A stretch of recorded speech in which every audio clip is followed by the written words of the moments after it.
a horse that is a sergeant, guys. Um, what?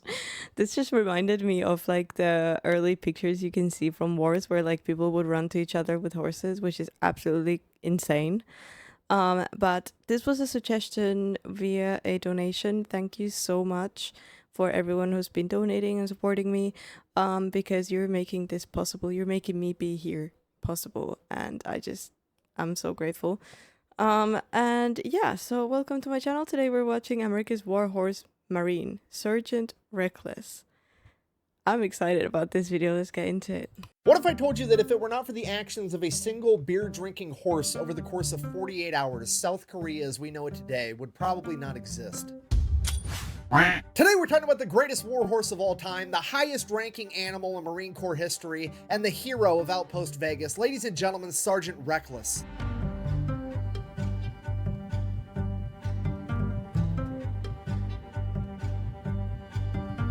Oh, guys, I love him. All right, before we get too far in this video, we do have a sponsor for a couple of reasons. One, I got bills, just gonna be honest with you. Two, I gotta pay the editor. And three, in the case of this particular video, back in the day, it used to be a rule that whenever Sergeant Reckless did any type of publicity, whoever did it had to make a $1,000 donation to a Marine Corps charity, and I am gonna honor that since I'm making this video about her. That being said, this video is brought to you by Raid VPN. Wait. 1,000. My microphone just like $1,000 for what? For a Marine? I don't have $1,000 right now, but we should definitely do that, guys. If I ever get to a point where I can afford stuff like this, I'm gonna write it down literally. Here is my pen. Wait, let me hear what he said. And I am gonna honor that since I'm making a particular video. Back in the day, it used to be a rule that whenever Sergeant Reckless did any type of publicity, whoever did it had to make a $1,000 donation to a Marine Corps charity. And Marine Corps charity. Hold on. 1,000 to Marine Corps charity. I'll definitely do it if I ever get that. I don't have that right now, guys. But if we ever make it big together, then we'll do it. And I am gonna honor that since I'm making this video about her. That being said, this video is also, sorry, I'm gonna let the video go for a while now, but that's really respectful of him. I like that. Brought to you by Raid VPN. Wait, no. Nord Shadow Legends. No. NordVPN, that's the one. Full disclosure, I tried to make a funny skit ad for this video where like me and my wife were both in bed and instead of using a condom, I used NordVPN and then I accidentally put a condom on my phone, but my skit failed miserably. Okay, get out of here, Musho. Okay, it's fine. If I used NordVPN, my dog wouldn't have been able to find me because I'd be in Singapore, actually. NordVPN. Your dog can find you, but your internet service provider can't. Okay, so believe it or not, I actually do use NordVPN in real life, but I use it for a different reason than I think that was just as effective as the skit.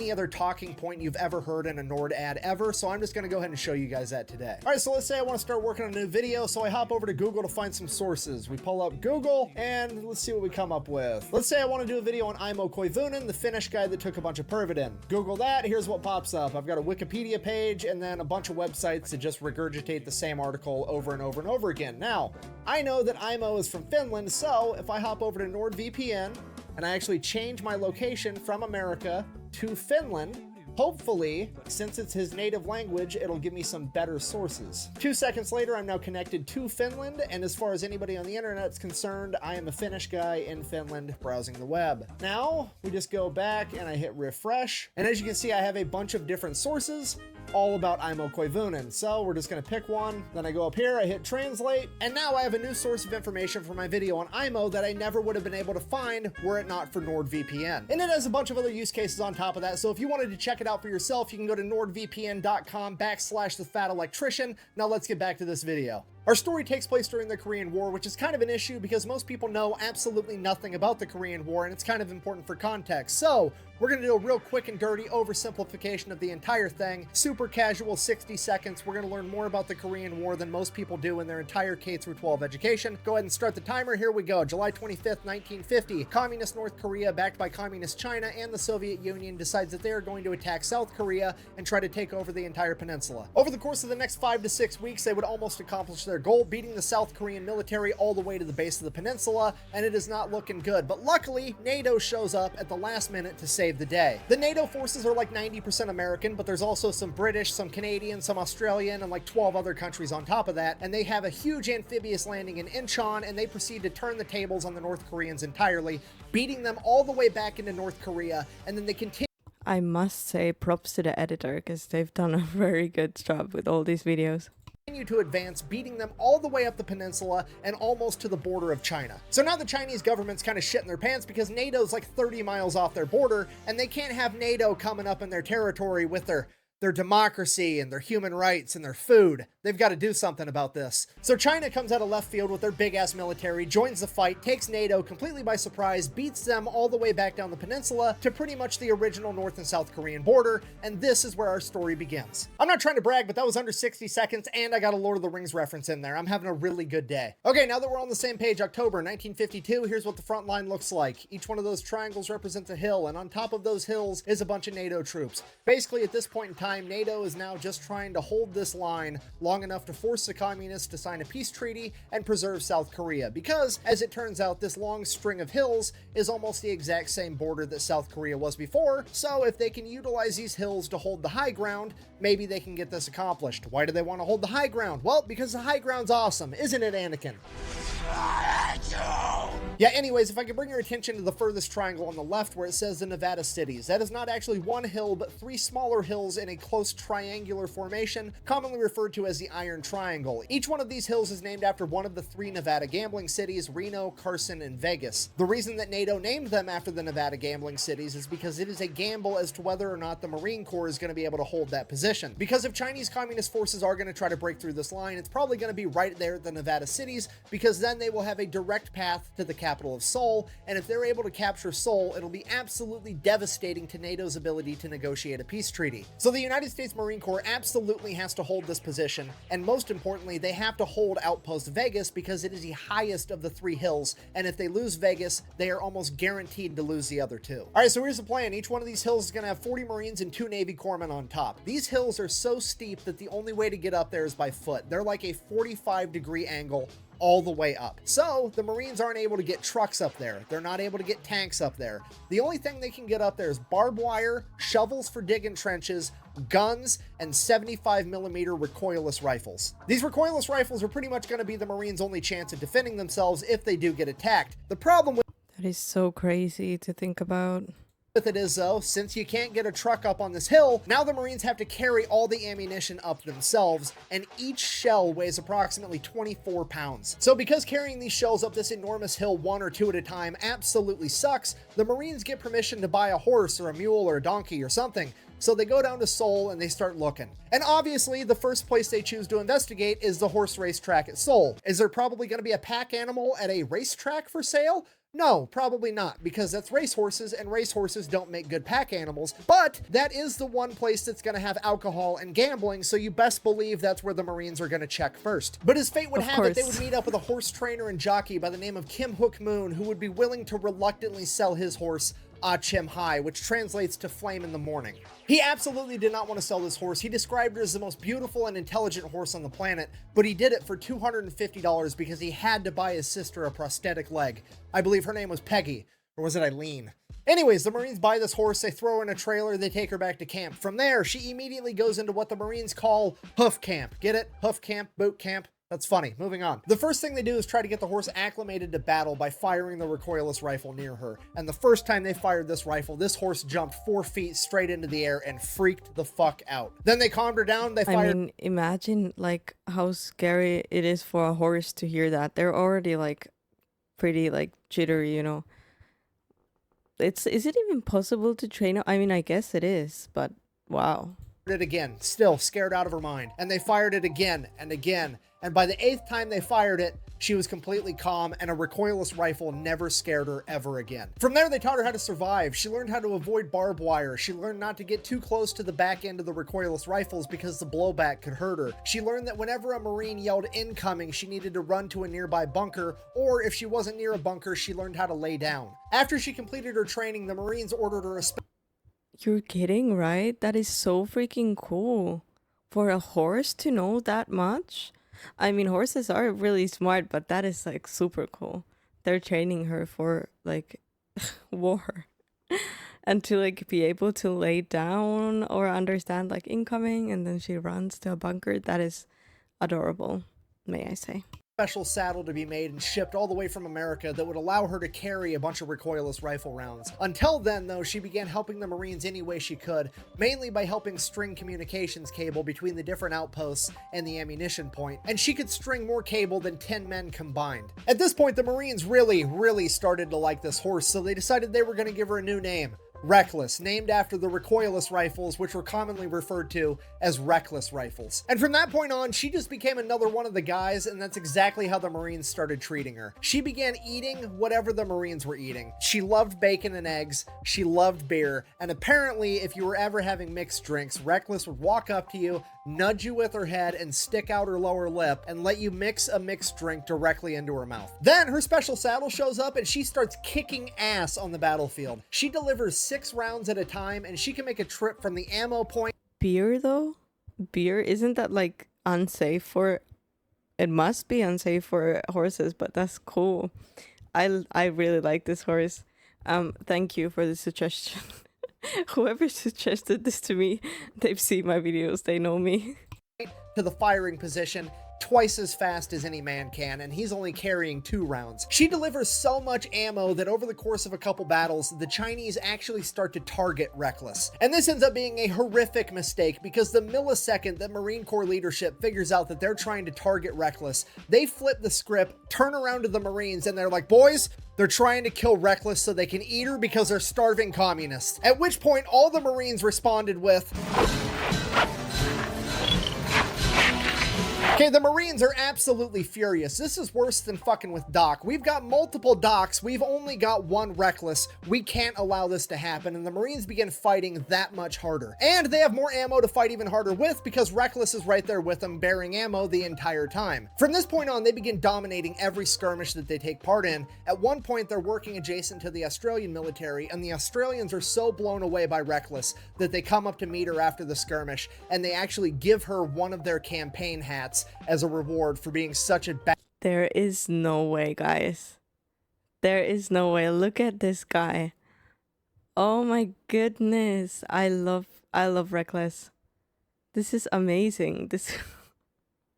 Oh, I'm having so much fun watching this video. Badass on the battlefield. Reckless and the Marines fight and hold the line for the next 5 months, and by March of 1953, peace talks between North and South Korea are well underway, and it's beginning to finally look like this war might come to a peaceful resolution. But on March 26th, Chinese forces would launch a major offensive trying to break through the line at the Nevada cities with 4,000 men. For the next 4 days, the Marine Corps and the Chinese fight over these hills. The Chinese take the hill, the Marines take it back. The Chinese take the hill, the Marines take it back. Eventually, it got to the point where nobody could hold the top of the hill, and you just had the Chinese on one slope of the hill and the Marines on the other. They said that there was so much artillery flying in both directions for the entirety of 4 days that the sound of individual explosions gave way to what seemed like a constant and consistent roar. For 4 days, they were completely unable to verbally communicate, and they could only talk to each other via hand signals. And because of all this noise, the Marine Corps forward observers weren't able to effectively communicate with the Marine Corps artillery and mortars, meaning that the artillery and mortars were just firing blindly into the general vicinity of where the enemy should be. Meaning that the only effective fire the Marine Corps has in this fight is coming from the recoilless rifles, because they don't require a forward observer and they don't require communication. The men with the recoilless rifles are the ones spotting the enemy and firing the gun. The recoilless rifles are now the key to winning this battle, and they absolutely have to stay up and running, and they have to get this ammunition up to these hills to fight back. The problem is the ammo point is 750 yards away from the firing position, up a 45-degree angle hill that is constantly being pounded with enemy artillery fire while it's If something happens to this horse, I swear I'm gonna cry.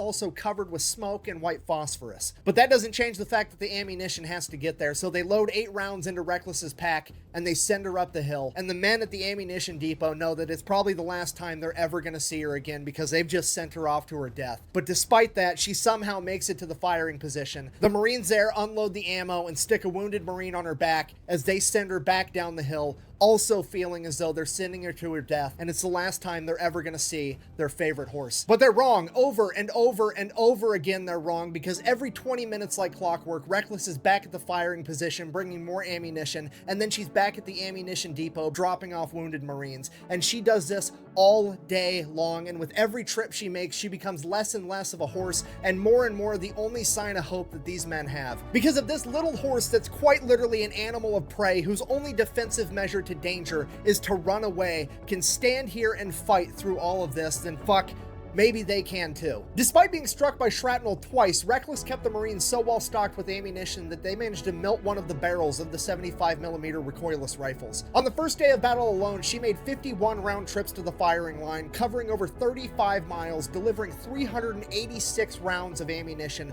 totaling over 9,000 pounds, and that's not including all the Marines that she carried back down the hill. At the end of the first day of battle, they took Reckless, gave her all the food and water that she would eat or drink, and then they laid her down to bed. She got to sleep for 6 hours before the first enemy artillery shell impacted, and at that, she was back up and ready to do it all over again, and she repeated her performance from the day prior. At the end of the second day, nobody held Outpost Vegas at the top of the hill. The Chinese...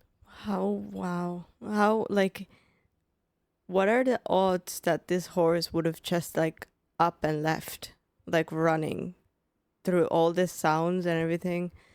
That's so heartwarming. I think animals know what they're doing, you know. That's so sweet. Oh, that made me so happy.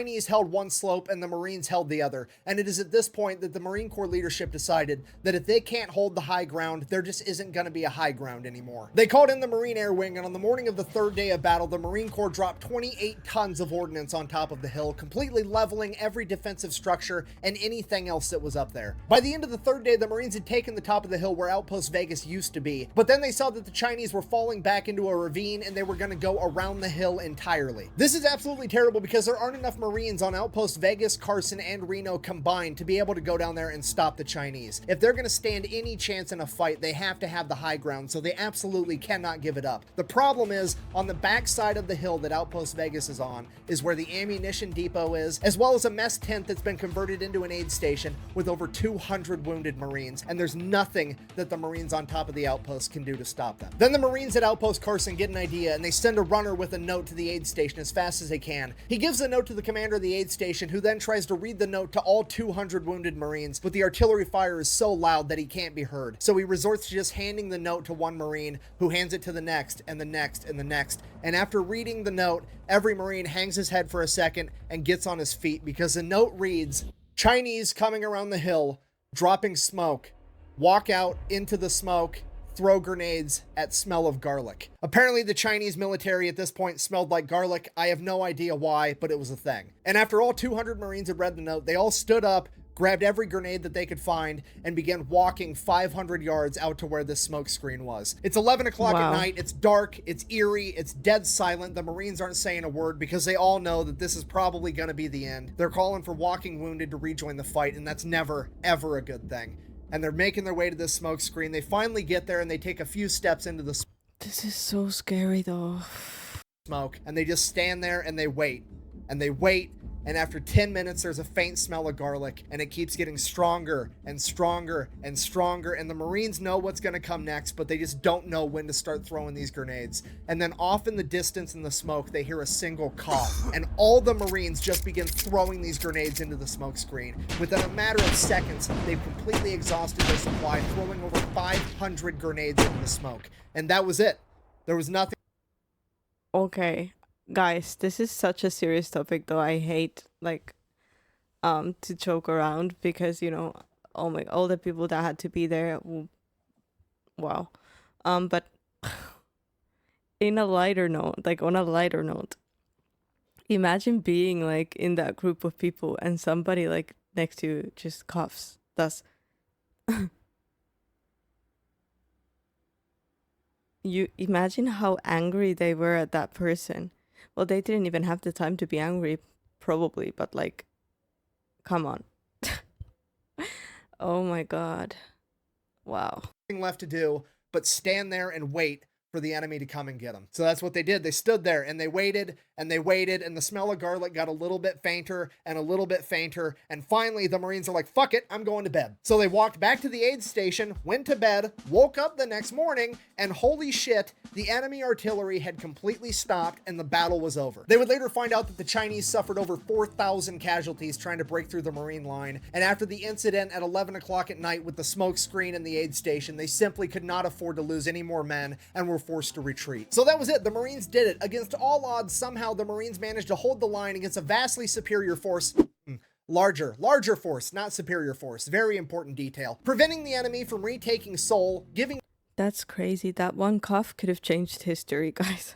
NATO the political leverage they needed to negotiate peace talks and establishing and preserving the South Korea that we know today. And arguably, it's all because of a single horse that absolutely refused to give up on her fellow Marines. And because of this, Reckless is declared the hero of Outpost Vegas, and she is awarded the rank of corporal in the United States Marine Corps. Shortly after the battle, the Marines get rotated out by a brigade from the Turkish military, and the Marines finally get some much-deserved R&R. After that, the war's really starting to wind down, so the Marines are going to pack up all their shit. They're going to board a Navy LST, which is basically an amphibious landing ship. That ship's going to take them all the way to Incheon, and then from there they're just going to kind of hang out for a while and wait for the peace treaty to get signed. But since they're boarding a Navy vessel, they have to come up with a manifest of all the supplies, how many guys they got, all the equipment, how much everything weighs, yada yada yada. On the manifest, they write down one horse, Reckless, corporal type. The manifest makes its way to the captain of the LST. He's supposed to sign off on everything. He sees horse and he's like, what the fuck? The Marines are probably just messing with me. They're not actually bringing a horse on my ship. It's probably just like a pallet of beer and they wanted to let me know to account for the weight. It's fine. He signs off on the manifest, sends it back. It's all good. Fast forward a couple of weeks, the Marines start loading all their stuff up on the boat. Then they go to bring Corporal Reckless up onto the ship and the captain is like, whoa, whoa. Imagine how quickly it would make the news nowadays if something like this happens and they didn't know that they're bringing an actual horse.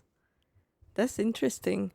Also, like, I'm so glad that the horse survived because that's pretty crazy too in that circumstance. Whoa, absolutely not. You're not bringing a horse on my ship. I've had the cleanest ship in the Navy for 2 years running, and this horse is going to ruin that. To which the Marines are like, bro, you signed the manifest. This sees horse, and he's like, what the fuck? The Marines are probably just messing with me. They're not actually bringing a horse on my ship. It's probably just like a pallet of beer and they wanted to let me know to account for the weight. It's fine. He signs off on the manifest, sends it back. It's all good. Fast forward a couple of weeks, the Marines start loading all their stuff up on the boat. Then they go to bring Corporal Reckless up onto the ship and the captain is like, whoa, whoa, whoa. Absolutely not. You're not bringing a horse on my ship. I've had the cleanest ship in the Navy for 2 years running, and this horse is going to ruin that. To which the Marines are like, bro, you signed the manifest. This is happening, get over it. One thing leads to another, Corporal Reckless gets on that ship. Once they get Reckless, all the equipment and all the Marines on board, the ship How can you say no to a horse? Man. takes off, and all the Navy members are kind of making fun of Reckless and the Marines because it's not normal for Marines to care this much about an animal, and they're not treating Reckless with the respect that she deserves. So when they demand that Reckless gets fed bacon, eggs, and beer just like the Marines, the Navy absolutely refuses, and they said they're only going to give her cabbage and wheat. So that's what they do. This upsets Reckless's stomach, and she proceeds to shit all over this boat for the next 3 days. A couple days later, Reckless starts feeling better. They're almost to Incheon. They're about to port, get off this boat. Everything's going to be great. At this point, the Marine Corps officers have a brilliant idea. They decide, hey, us and our men just went through one of the bloodiest battles in American military history. The horse has been sick this entire time. You know what would make everybody a lot happier? If instead of just parking the fucking boat and getting off like normal people, what if we did an amphibious landing? You know, for fun and training and stuff. Wouldn't that be great? To which all the enlisted men are like, fucking fine, whatever, let's just do it and get it over with. So they make an amphibious landing in Incheon for training, but guess what? Reckless doesn't understand that it's for training. She thinks this shit's for real. So Reckless becomes the only horse in Marine Corps history to successfully make an amphibious landing. So the Marines get settled down in Incheon, and that's when they notice that there's a horse all over the news. It's in every newspaper, it's in every magazine, it's on every radio broadcast. The entire world is talking about this horse, but it's not Corporal Reckless. It's some horse over in America called Native Dancer. It's the greatest horse in the world. It's gonna win the Kentucky Derby, blah, blah, blah. And the Marines are kind of getting pissed because they know for a fact that they have the best horse in the world, and it's Corporal Reckless, not Native Dancer. And the Marines are willing to put their money where their mouth is because they pull together over $25,000, which is like over $250,000 in today's money. And they publicly offer it up as a wager to the owner of Native Dancer. Hey, bring your horse over to South Korea, beat Reckless in a race, and you can have the money. But this wasn't just going to be any race. This was going to be called the Paddy Derby. It was a 1.5 mile course uphill through rice. Damn, that's such a fun story though, that they would like do that. Paddies, and each horse wasn't going to have a rider, and they were going to have to carry 192 pounds of ammunition. Unfortunately for everybody, Native Dancer's owner decided that they were not going to partake in this competition, so now the Marines kind of just hung out until the end of the war. Then the order comes down, hey, pack your shit, it's time to go home. The Marines are like, cool, great, grand, wonderful, how are we going to get Reckless home? At which point the leadership over at the Marine Corps is like, well, here's the thing, we don't think that the taxpayers would appreciate spending their money to transport this horse all the way back to America, so we're just gonna abandon her here. To which the entire Marine Corps is like, the fuck you are. They go into full samurai mode. They're gonna figure out how to get Corporal Reckless back to America through the back channels, whatever it takes. So they end up getting a hold of a public company called Pacific Transport, and they convince the owner to take Reckless all the way back to America. The only problem is Pacific Transport doesn't go to South Korea. The closest he can get is to Japan. Okay, cool. Now we just have to get Reckless from South Korea to Japan. Reckless's platoon then gets a hold of the Marine Corps Air Wing, and they convince those Marines to let them smuggle Reckless onto a cargo plane going from South Korea to Japan. From there, they get Reckless onto the Pacific Transport ship. They take him all the way back to San Francisco, where the Marines are going to re-meet back up with Reckless. Okay, fast forward, the Marines make it to San Francisco. The Pacific Transport ship makes it to San Francisco. The Marines go there to pick up Reckless, at which point they find out that Customs beat them there, and Customs called the Department of Agriculture, and the Department of Agriculture said, we're gonna have this horse destroyed because she could have diseases. The Marines then explained to this guy from the Department of Agriculture, look, this is a war hero, you're not killing this horse, she's coming with us. At which point, the Department of Agriculture guy is like, oh no, she's staying here and we're gonna have her destroyed. Now, the Marines are kind of looking around at each other, they're looking at this pencil No, I refuse. pusher from the Department of Agriculture, and the Marines, without saying a word, have just communicated with their eyes. We're actually going to have to kill this guy and hide the body. Department of Agriculture guy is finally starting to piece together how quickly and how far this might escalate, and he finally comes to his senses and he's like, okay, look, maybe, just maybe, I'll take a blood sample, I'll take it to the lab, and if she doesn't have any diseases, we'll release her. To which the Marines are like, that's a solid call. So the guy takes a blood sample, says it'll take me about a week to get the results. Go ahead and just leave the horse here. You guys can head out. At which the Marines said, nah, we're going to stay with the horse. And the agriculture guy is like, that's not necessary. And the Marines are like, oh, yeah, it is. Because at this point, the Marines have come to the conclusion that the communists were trying to kill Reckless for food, and American bureaucracy is trying to kill Reckless just for fun, and they cannot let her out of their sight. I love how committed they are to this horse, and like how much respect they're showing for this animal, for being in war with them. Oh my God, my heart is just ever again. So agriculture guy gets a blood sample, he leaves, the Marines hang out with the horse for a little while, and then they're like, oh hey, there was a Marine Corps ball tonight. Reckless is a Marine, let's go. Then they smuggled Reckless out of the ship. Then they smuggled her out of the port. Then somehow they got her all the way across San Francisco, into the building, up the freight elevator, and they made it to the Marine Corps ball. Reckless walks in, and she has just given every Marine in that room the excuse they were looking for to get absolutely hammered. Everybody's drinking beer, eating cake, including Corporal Reckless, and Reckless is also eating all the flower decorations. It's a great time. Everybody wakes up the next morning, super hungover. They all go out, they get breakfast, bacon, eggs, give some to Reckless. Now, here's the problem. They kind of have smuggled this horse out and they don't know what to do with it. They also can't let the government find out where the horse is because the government is actively trying to destroy her for no reason. Then this is so freaking cool. And once Reckless gets to Camp Pendleton, the American public finds out that Reckless made it home, and everybody's super pumped. They want to know all about it. The news is getting involved. America's celebrating because fucking America's Warhorse made it home. This is awesome. At which point, the high-ranking Marine officers that were going to abandon her are like, holy shit. Wow.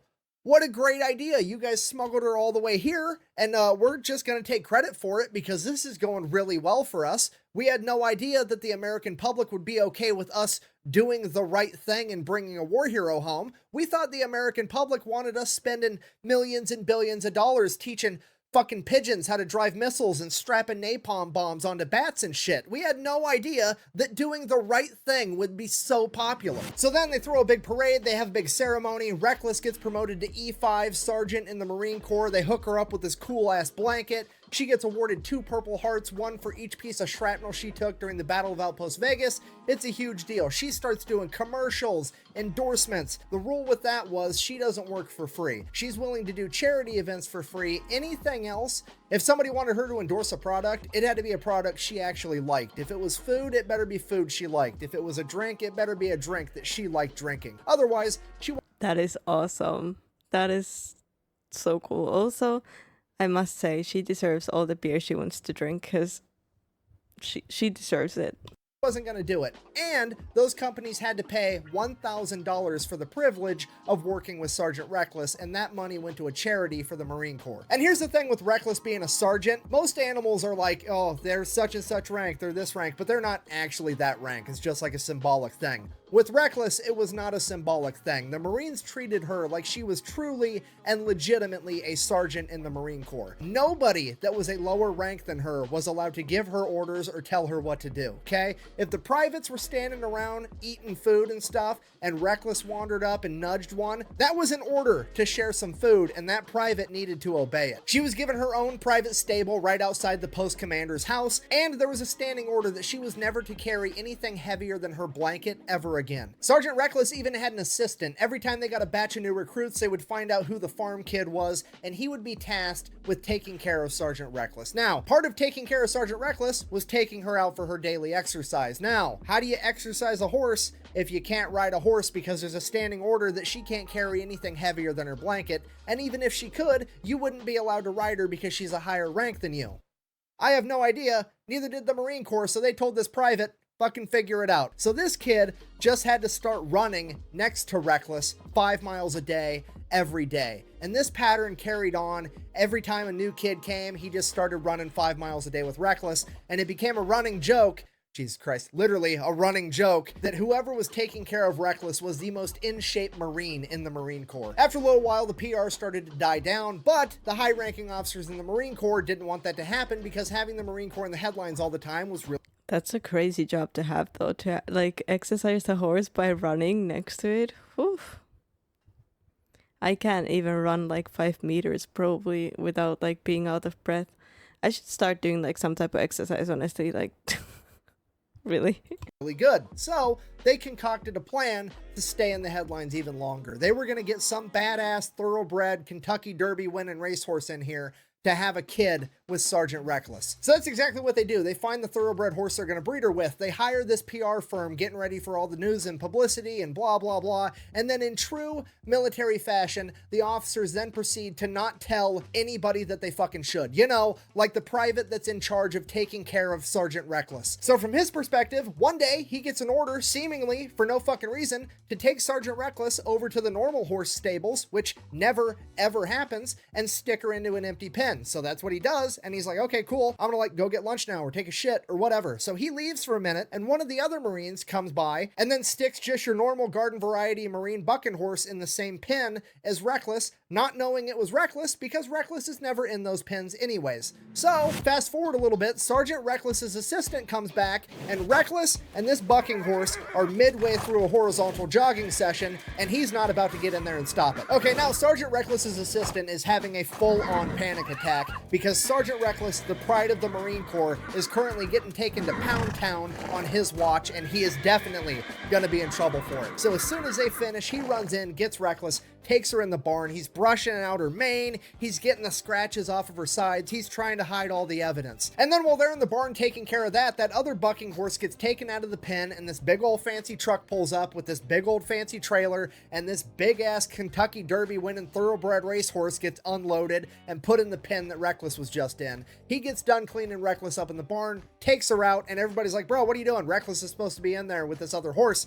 Get him in there. So then all those guys leave to get lunch or do whatever, and Sergeant Reckless's assistant is like, okay, there's no way I'm leaving. I'm not going to have this happen again. I'm going to stay here the entire time and make sure there's no hanky-panky. There'll be no riding the baloney pony around here ever again. I got to make sure this does not happen. So he sits there and cock blocks this thoroughbred the entire time. So as far as he's concerned, mission accomplished. Nobody ever needs to know that Reckless got deflowered on his watch.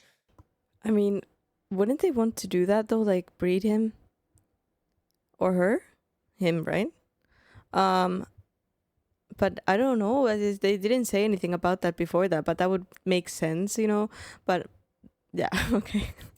It's going to be fine. Then, fast forward 28 days later, he shows up at Reckless's stable first thing in the morning to take care of her, and there's a bunch of high-ranking military... Oh, her. Nice. Oh, yeah, this is hard to... This is going to be hard to hide.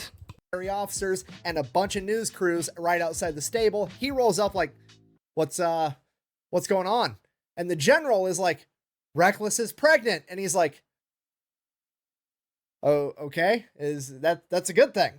And they're like, yeah, no, that's great. That's a terrific thing. At this point, the news crews have kind of put together that this is a kid in charge of taking care of Sergeant Reckless. So one of them yells out, hey, what's the name of that thoroughbred racehorse that she's having the baby with again? At which point he just responds like, what are you talking about? I don't know its name. It was just one of the random Marine bucking horses we had in the pen. Record scratch, dead silence, pure confusion. The general grabs this private, yanks him around the corner of the stable. It's like, what the fuck did you just say? So he explains to the general everything that happened, and the general is like, you idiot. Reckless was supposed to sleep with that big ass thoroughbred racehorse. To which he's like, well, somebody should have told me that. I don't know what to tell you. So now the plan is officially ruined. The news crews leave, and the PR firm has to figure out how to piece this thing back together. And the plan they come up with is to get a big ass sign and put it up on the hill by Camp Pendleton. And the sign simply says, it's a ... Yeah, if you're not picking up what I'm putting down, and the plot twists that absolutely nobody saw coming, the United States Marine Corps is actually responsible for inventing gender reveals. And that's how they still managed to generate a bunch of hype for Sergeant Reckless's kid, getting the entire world to speculate as to whether or not it was going to be a boy or a girl. The pregnancy goes great. She goes Smart. on to give birth to a colt, aka a boy. They go out, write boy in big blue letters on their sign, and then the Marines throw a big ass party because they're amped, unwittingly throwing the world's first ever gender reveal party, which I'm gonna hold against the Marine Corps forever. But now everybody wants to know, what are we gonna name this young colt? So the high-ranking Marine officers step in again, and they're like, I have another great PR idea. Let's have a competition where all the Marines can submit their ideas for names. We'll pick the best one, and that guy can win a week of leave. Brilliant idea. So that's exactly what they do. Hundreds of Marines send in their ideas for names. The front runners were like Semper Fi, Freedom, Liberty, pretty generic stuff, but that's what you have to do when you have a big public figure like Sergeant Reckless and her new baby.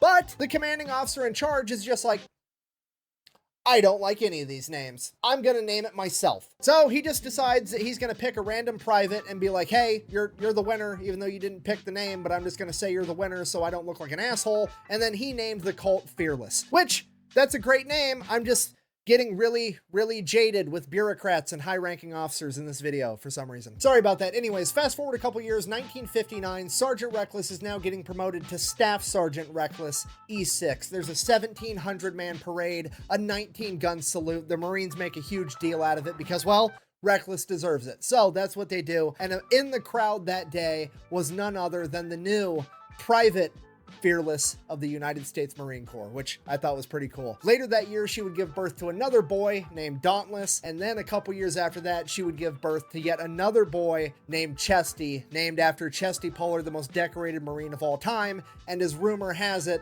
the last Marine to ever ride Reckless. From there, Sergeant Reckless would retire. I wonder if her bloodline is still like somewhere, you know? And spend the rest of her life living on Camp Pendleton as the highly regarded, highly respected war hero that she was before passing away in 1968. So in conclusion, this has been the story of Sergeant Reckless, the hero of Outpost Vegas, America's greatest warhorse, the four-legged Marine that fought during the Korean War, which is commonly referred to as the Forgotten War. But as is the case with most of us, it's not that we forgot it, it's that we were never taught about it in the first place. So if you made it this far in the video, I really hope that you learned something. If you want to support the channel, best way to do that is go check out thefatelectrician.com. We got merch, I got a Patreon with deleted scenes. Otherwise, until next time, quack bang, out.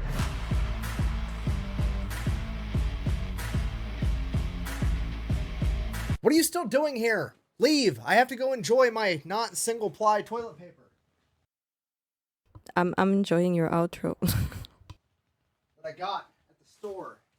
Just for me. Wow, guys. If you didn't like horses before this, I mean, you just, after seeing this video, come on. How can you not like horses? That is... Oh, just look at Reckless. So pretty. And such a good horse. That's amazing. That's an amazing story. And it's incredible that it, like, she made it all that way and through all of that. And I love how they stuck by her side. That's just like true respect. Wow. I love this story, guys. You can send me stories of animal heroes anytime you want. I also heard there's something about a duck that was taken to war, which we will have to check out soon. So yeah, stay tuned for that. And thank you for joining me for this video. Please like, subscribe, and I'll see you guys in the next one.